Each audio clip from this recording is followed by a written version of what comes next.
Uh, this is Margaret Ann Windsor. It's my real name, Peggy Ann Dempsey Childers.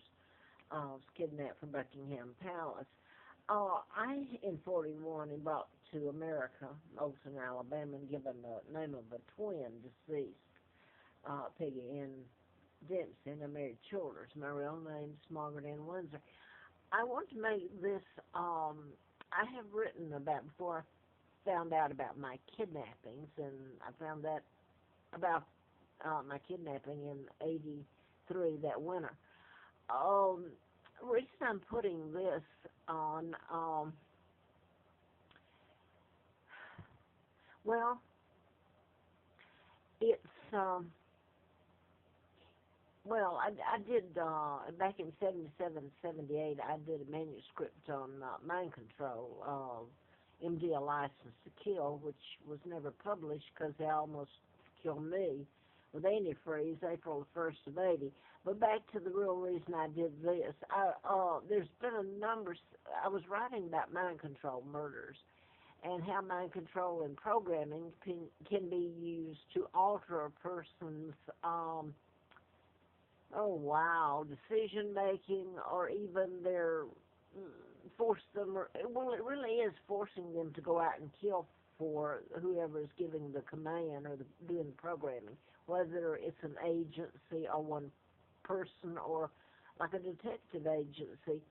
And here's where I want to insert this. Back in, just prior to having the antifreeze put in April 1st of 80, a detective I knew, and I hope he doesn't mind me using his name, he worked for the DA's office, which I ended up working for, oddly enough, after the antifreeze was put in me.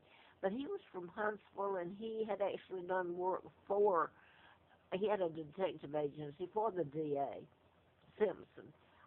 His name was Dutch Holland, and in talking to him, before the antifreeze was put in me, God knows I didn't know they were going to do that, but he told me that one of his clients had actually been given hypnotic suggestion over the phone. She had called him, and she actually received the hypnotic suggestion over the phone and killed herself. So he didn't lie to me at all. But the reason I put this on here is I don't know how to use my computer that well, and I have to email or something, but to respond to someone. But here is what I wanted to respond to here. It's a slightly different spelling, and it's one of the mind control murders that happened back when I was doing the book.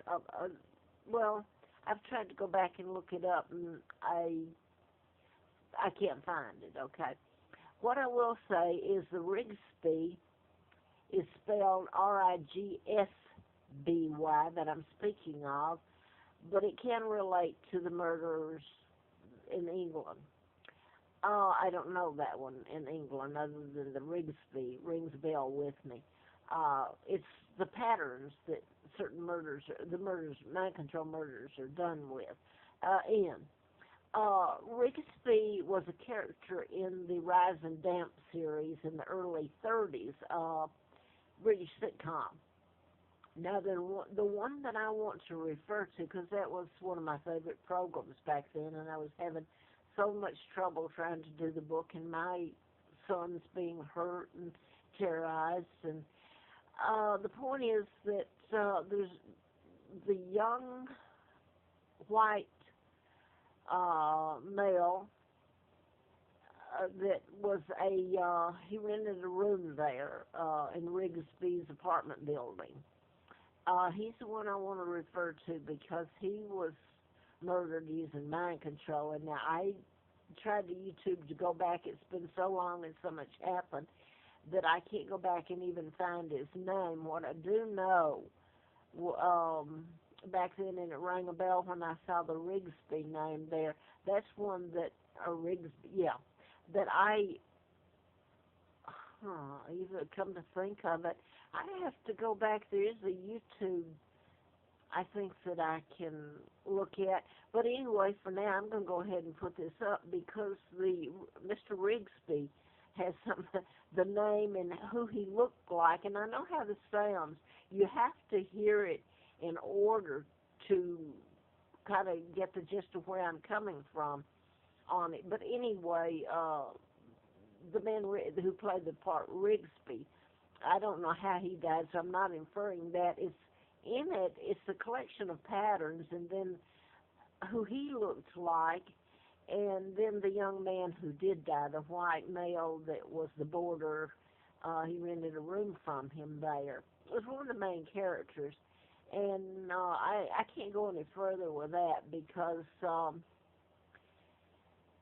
it's who both of them remind you of, and that's as far as I can go. There's other things, but this young male student was murdered using mind control.